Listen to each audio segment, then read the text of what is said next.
ಮೇ 5, 2024 ಅಂದ್ರೆ NEET exam ನಡೆದ ದಿನವೇ ಪಾಟ್ನಾ ಪೊಲೀಸರು ಎಕ್ಸಾಮ್ಗಿಂತ ಒಂದು ದಿನ ಮುಂಚೆಯೇ ಕ್ವಶನ್ ಪೇಪರ್ ಲೀಕ್ ಮಾಡಿದ ಆರೋಪದ ಮೇಲೆ 13 ಜನರನ್ನ ಬಂಧಿಸಿದ್ರು.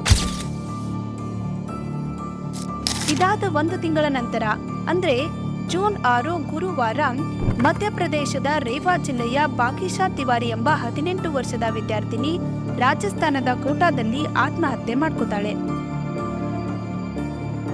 ಅಷ್ಟೇ ಅಲ್ಲದೆ ಪ್ರಸಿದ್ಧ ಕೋಚಿಂಗ್ ಸೆಂಟರ್ ಫಿಸಿಕ್ಸ್ ವಾಲಾದ ಫೌಂಡರ್ ಆದಂತಹ ಅಲಕ್ ಪಾಂಡೆ ಅವರು ಹಂಚಿಕೊಂಡಿರುವ ಮಾಹಿತಿಯ ಪ್ರಕಾರ ಒಬ್ಬ ಸ್ಟೂಡೆಂಟ್ನ OFR ಚೆಕ್ ಮಾಡಿದ್ರೆ 368 ಮಾರ್ಕ್ಸ್ ಬರ್ತಾ ಇತ್ತು. ಆದ್ರೆ NTA ರಿಸಲ್ಟ್ ಪ್ರಕಾರ 453 ಮಾರ್ಕ್ಸ್ ಕೊಡಲಾಗಿದೆ. इस OMR से कैलकुलेट करोगे तो इसके 368 नंबर आएंगे. पेपर कोड भी मेंशन है, बाकी डिटेल्स हटा रहे हैं. तो यहाँ से इसके 368 नंबर आ रहे हैं और ये रहा NTA द्वारा जारी किया गया इसका नीट का रिजल्ट. यहाँ पे इसके 453 नंबर आ रहे हैं, यानी कुल 85 नंबर का इसे ग्रेस मिला या कैसे हासिल हुआ. और 85 नंबर की ग्रेस से इसकी रैंक लाखों आगे चली गई होगी और एक नॉर्मल बच्चा लाखों रैंक पीछे गया. ना जाने ऐसा कितने रिजल्ट के साथ हुआ है, इसीलिए इस बार कट ऑफ इतना हाई है. ಹೀಗೆ 2024ರ ನೀಟ್ ಎಕ್ಸಾಮ್ ಕುರಿತಾಗಿ ಒಂದಾದ ಮೇಲೊಂದು ಹೊಸ ಸುದ್ದಿಗಳು ಹರಡ್ತಾನೆ ಇದ್ದಾವೆ. ಹೀಗಾಗಿ 2024ರ ನೀಟ್ ಎಕ್ಸಾಮ್ನಲ್ಲಿ ಸ್ಕ್ಯಾಮ್ ಆಗಿದೆ ಅಂತ ಕೂಡ ಹೇಳಲಾಗ್ತಾ ಇದೆ. ಹಾಗಿದ್ರೆ ನಿಜವಾಗ್ಲೂ ಕೂಡ ನೀಟ್ ಕ್ವಶನ್ ಪೇಪರ್ ಲೀಕ್ ಆಗಿತ್ತಾ? ಅಲ್ಲಿ ನಡೆದ ಸ್ಕ್ಯಾಮ್ ಆದ್ರೂ ಏನಿರಬಹುದು? ಇದಕ್ಕೆಲ್ಲ NTA ಯಾವ ರೀತಿ ಪ್ರತಿಕ್ರಿಯೆ ನೀಡಿದೆ? ಇವೆಲ್ಲ ಮಾಹಿತಿಯನ್ನ ಈ ವಿಡಿಯೋದಲ್ಲಿ ತಿಳ್ಕೊಳ್ಳೋಣ. National eligibility come entrance test ಅನ್ನೋದು ಇಂಡಿಯಾದ ಅತ್ಯಂತ ಕಷ್ಟಕರ ಎಕ್ಸಾಮ್ಗಳಲ್ಲೊಂದು. ನೀಟ್ ಎಕ್ಸಾಮ್ ಅನ್ನ ಮೆಡಿಕಲ್ ಕೋರ್ಸ್ಗೆ ಅರ್ಹ ವಿದ್ಯಾರ್ಥಿಗಳನ್ನ ಆಯ್ಕೆ ಮಾಡಲಿಕ್ಕೆ ಆಲ್ ಓವರ್ ಇಂಡಿಯಾದಲ್ಲಿ ನಡೆಸಲಾಗುತ್ತೆ. ಇದು ಒಟ್ಟಾರೆಯಾಗಿ 720 ಅಂಕಗಳಿಗೆ 200 ನಿಮಿಷದ ಒಂದು ಎಕ್ಸಾಮ್ ಆಗಿದ್ದು, ಇದರಲ್ಲಿ ಪ್ರತಿ ಸರಿ ಉತ್ತರಕ್ಕೆ 4 ಮಾರ್ಕ್ಸ್ಗಳಿದ್ದು ಪ್ರತಿ ತಪ್ಪು ಉತ್ತರಕ್ಕೆ 5 ಮಾರ್ಕ್ಸ್ಗಳನ್ನ ಕಡಿತಗೊಳಿಸಲಾಗುತ್ತೆ. ಈ ಸಲ ಅಂದ್ರೆ 2024ರ ನೀಟ್ ಎಕ್ಸಾಮ್ಗೆ ಒಟ್ಟಾರೆಯಾಗಿ 24,06,079 ವಿದ್ಯಾರ್ಥಿಗಳು ಅಪ್ಲಿಕೇಶನ್ ಅನ್ನ ಹಾಕಿದ್ರು. ಇದರಲ್ಲಿ 23,33,297 ವಿದ್ಯಾರ್ಥಿಗಳು ಎಕ್ಸಾಮ್ ಅನ್ನ ಅಟೆಂಡ್ ಮಾಡಿದ್ರು. ಆದ್ರೆ ಇಂಡಿಯಾದಲ್ಲಿ ಗೌರ್ಮೆಂಟ್ ಮೆಡಿಕಲ್ ಸೀಟ್ ಇರೋದು ಸುಮಾರು 55,648. ಅಂದ್ರೆ ಸಕ್ಸಸ್ ಪ್ರೊಬ್ಯಾಬಿಲಿಟಿ ಇರೋದು ಕೇವಲ 2.4%. ಹೀಗೆ ಸಕ್ಸಸ್ ರೇಟ್ ಕಡಿಮೆ ಇದ್ದು ಸ್ಟೂಡೆಂಟ್ಸ್ಗೆ ಸೀಟ್ ಸಿಗತ್ತೋ ಇಲ್ವೋ ಅನ್ನೋ ಟೆನ್ಷನ್ ಒಂದ್ ಕಡೆ ಆದ್ರೆ, ಈ ಸಲ question paper leak, NEET scam ಅನ್ನೋ ಇನ್ನೊಂದು ಟೆನ್ಷನ್ ಆಡ್ ಆಗಿದೆ. ಇನ್ನು ಇವತ್ತು 2024ರ ನೀಟ್ ಎಕ್ಸಾಮ್ ಅಲ್ಲಿ ಯಾವ್ಯಾವ ರೀತಿ ಸ್ಕ್ಯಾಮ್ ಆಗಿದೆ ಅಂತ ನೋಡೋದಾದ್ರೆ, ಈ ವರ್ಷ 67 ವಿದ್ಯಾರ್ಥಿಗಳು 720 ಔಟ್ ಆಫ್ 720 ಮಾರ್ಕ್ಸ್ ತೆಗೆದಿದ್ದಾರೆ. ಇದನ್ನೇ ನಾವು 2023ರ ಡೇಟಾಗೆ ಕಂಪೇರ್ ಮಾಡಿ ನೋಡಿದ್ರೆ 2023ರಲ್ಲಿ ಏರ್ 1 ಪಡೆದ ವಿದ್ಯಾರ್ಥಿಗಳ ಸಂಖ್ಯೆ 2. ಇಲ್ಲಿ ಇಬ್ಬರ ಸ್ಕೋರ್ ಕೂಡ 720 ಔಟ್ ಆಫ್ 720. ಇನ್ನು 2022ರಲ್ಲಿ ಏರ್ 1 ಪಡೆದವರ ಸ್ಕೋರ್ 715. ಅಂದ್ರೆ ಒಬ್ರು ಕೂಡ 720 ಔಟ್ ಆಫ್ 720 ಮಾರ್ಕ್ಸ್ ತೆಗೆದಿಲ್ಲ. ಇನ್ನು ಈ 3 ವರ್ಷದ ಕ್ವಶನ್ ಪೇಪರ್ಗಳ ಡಿಫಿಕಲ್ಟಿ ಲೆವೆಲ್ ಅನ್ನ ಕಂಪೇರ್ ಮಾಡಿ ನೋಡಿದ್ರೆ 2024ರ ನೀಟ್ ಕ್ವಶನ್ ಪೇಪರ್ ಜಾಸ್ತಿ ಡಿಫಿಕಲ್ಟ್ ಆಗಿತ್ತು ಅಂತ ವಿದ್ಯಾರ್ಥಿಗಳು ಮತ್ತು ಎಕ್ಸ್ಪರ್ಟ್ಗಳಿಂದ ತಿಳಿದು ಬಂದಿದೆ. ಆದ್ರೂ ಕೂಡ 67 ಮೆಂಬರ್ಸ್ 720 ಔಟ್ ಆಫ್ 720 ಮಾರ್ಕ್ಸ್ ತೆಗೆಯೋಕೆ ಹೇಗೆ ಸಾಧ್ಯ? ಇದನ್ನ ನಾವು ಇನ್ನೂ ಡೆಪ್ತ್ ಆಗಿ ನೋಡೋಕೆ ಹೋದ್ರೆ, ಈ ವರ್ಷ ಏರ್ 1 ಪಡೆದಿರೋ 67 ಸ್ಟೂಡೆಂಟ್ಸ್ ಅಲ್ಲಿ 6 ಜನ ವಿದ್ಯಾರ್ಥಿಗಳು ಹರಿಯಾಣದ ಜಾರ್ಜರ್ ಅನ್ನೋ ಸೇಮ್ ಎಕ್ಸಾಮ್ ಸೆಂಟರ್ ಇಂದ ಎಕ್ಸಾಮ್ ಅಟೆಂಡ್ ಮಾಡಿದವರು. ಇಲ್ಲಿ ಒಂದೇ ಎಕ್ಸಾಮ್ ಸೆಂಟರ್ ಇಂದ 6 ಜನ 720 ಔಟ್ ಆಫ್ 720 ಮಾರ್ಕ್ಸ್ ತೆಗೆದಿರೋದನ್ನ ನೋಡಿದ್ರೆ ಇಲ್ಲಿ ಏನೋ ನಡೆದಿದೆ ಅನ್ನೋ ಡೌಟ್ ಬಂದೇ ಬರುತ್ತೆ. ಇದ್ರ ಜೊತೆಗೇನೆ ಕ್ವಶನ್ ಪೇಪರ್ ಲೀಕ್ ಆಗಿದೆ ಅನ್ನೋ ಇನ್ನೊಂದು ವಿಷಯ ಕೂಡ ಇದಕ್ಕಿಂತ ಮುಂಚೆನೆ ಹೊರಬಂದಿತ್ತು.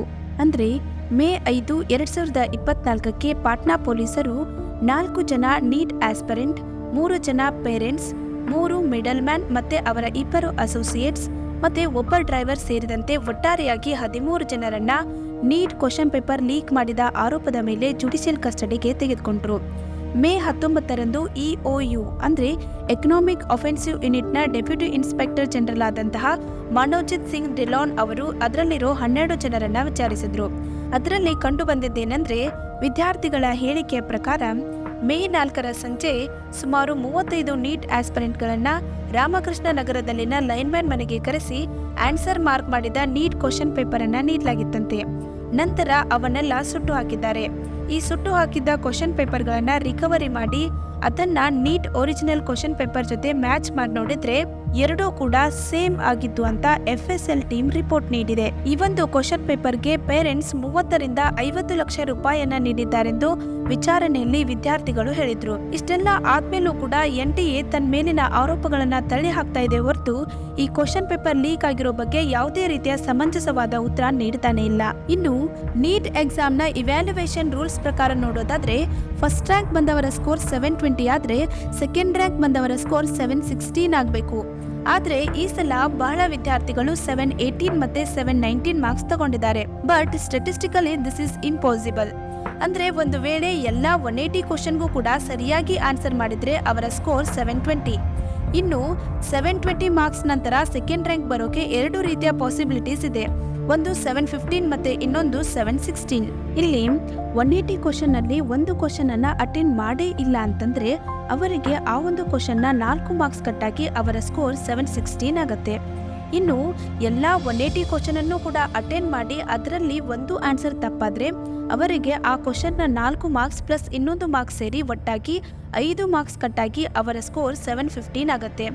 ಆದ್ರೆ ಈ ಸಲ ಬಂದಿರೋ ಹಾಗೆ 718 ಮತ್ತೆ 719 ಮಾರ್ಕ್ಸ್ ಬರೋಕೆ ಹೇಗೆ ಸಾಧ್ಯ? ಇನ್ನು ಇದಕ್ಕೆಲ್ಲ NTA ಕೊಟ್ಟಿರೋ ಪ್ರತಿಕ್ರಿಯೆ ನೋಡೋದಾದ್ರೆ 718 ಮತ್ತೆ 719 ಮಾರ್ಕ್ಸ್ ಕೊಟ್ಟಿರೋ ಕಾರಣ ಗ್ರೇಸ್ ಮಾರ್ಕ್ಸ್ ಅಂತೆ.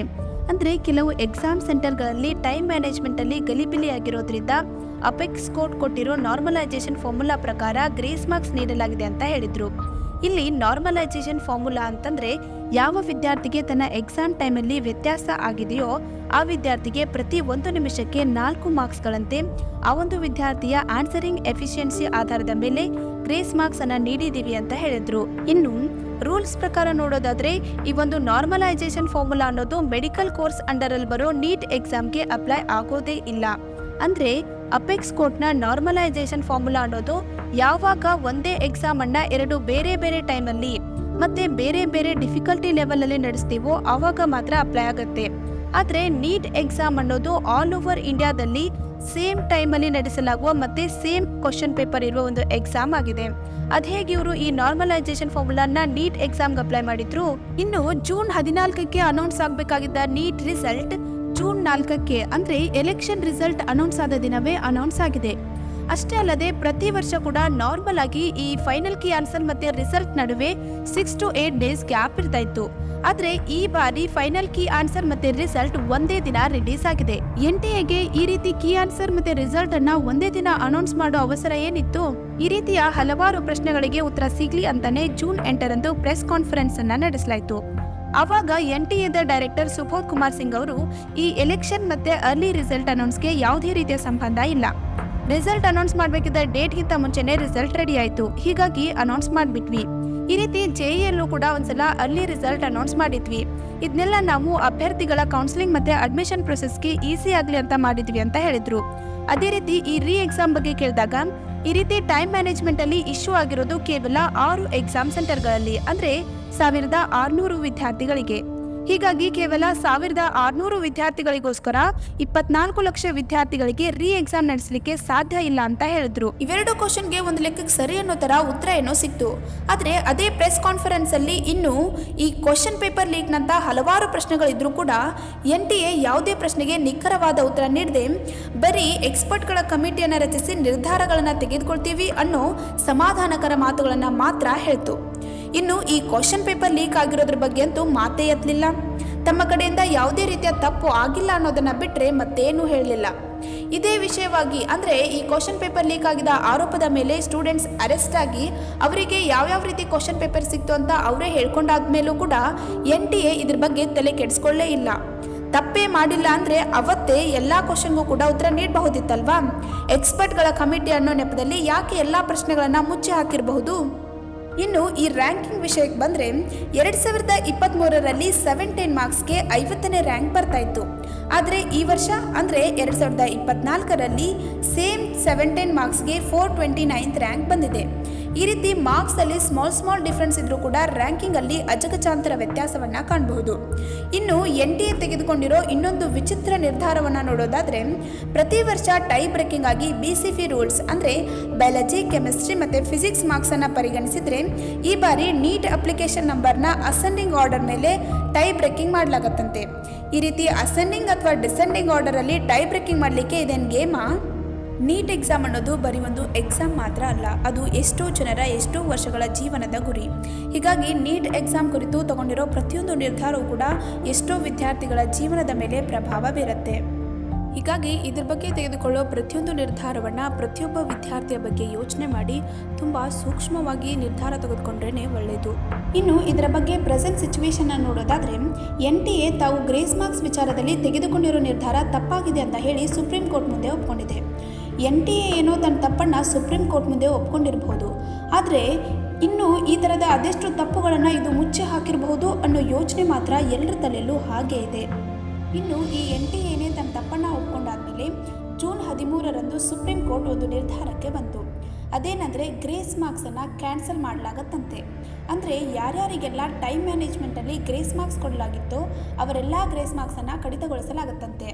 ಈ ಗ್ರೇಸ್ ಮಾರ್ಕ್ಸ್ ಬಂದಿರೋ 1563 ವಿದ್ಯಾರ್ಥಿಗಳಿಗೆ ರೀ ಎಕ್ಸಾಮ್ ಚಾಯ್ಸ್ ಕೊಡಲಾಗಿದೆ. ಅಂದರೆ ಈ 1563 ವಿದ್ಯಾರ್ಥಿಗಳಿಗೆ ಮಾತ್ರ ರೀ ಎಕ್ಸಾಮ್ ನಡೆಸಲಾಗುತ್ತೆ.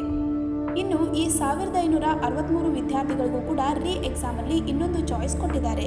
ಅದೇನೆಂದರೆ ಅವರು ರೀ ಎಕ್ಸಾಮನ್ನು ಕೂಡ ಬರೀಬಹುದು, ಅಥವಾ ನಮಗೆ ಗ್ರೇಸ್ ಮಾರ್ಕ್ಸ್ ಇಲ್ಲದೇ ಒರಿಜಿನಲ್ ಮಾರ್ಕ್ಸ್ ಅಷ್ಟೇ ಸಾಕು ಅಂದರೆ ಅವರು ರೀ ಎಕ್ಸಾಮನ್ನು ಅಟೆಂಡ್ ಮಾಡೋ ಹಾಗಿಲ್ಲ.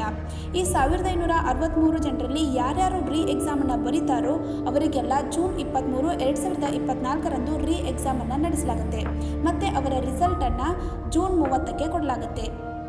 ಇನ್ನು ಈ 1563 ವಿದ್ಯಾರ್ಥಿಗಳಲ್ಲಿ ಯಾರ್ಯಾರೆಲ್ಲ ರೀ ಎಕ್ಸಾಮನ್ನು ಬರೆಯೋದಿಲ್ವೋ ಅವರಿಗೆ ಗ್ರೇಸ್ ಮಾರ್ಕ್ಸನ್ನು ರೆಡ್ಯೂಸ್ ಮಾಡಿ ಒರಿಜಿನಲ್ ಮಾರ್ಕ್ಸನ್ನು ಕೊಡಲಾಗುತ್ತೆ. ಇದಿಷ್ಟು ಈ 2024ರ ನೀಟ್ ಎಕ್ಸಾಮ್ನ ಕುರಿತಾದ ಮಾಹಿತಿ. ಇನ್ಮುಂದೆ ಆದರೂ ಈ NTA ಯಾವುದೇ ರೀತಿಯ ತಪ್ಪುಗಳನ್ನು ಮಾಡದೆ ನಮ್ಮ ದೇಶಕ್ಕೆ ಒಳ್ಳೆಯ ಎಂಜಿನಿಯರ್ ಮತ್ತು ಡಾಕ್ಟರ್ಸ್ನ ಕೊಡಲಿ ಅಂತ ಹೇಳಿ ಆಶಿಸೋಣ. ಈ ವಿಡಿಯೋ ನಿಮಗೆ ಇಷ್ಟ ಆದರೆ ಲೈಕ್ ಮಾಡಿ. ಅದೇ ರೀತಿ ನೆಕ್ಸ್ಟ್ ನಿಮಗೆ ಯಾವ ರೀತಿ ವಿಡಿಯೋ ಬೇಕು ಅನ್ನೋದನ್ನು ಕಮೆಂಟ್ನಲ್ಲಿ ತಿಳಿಸಿ.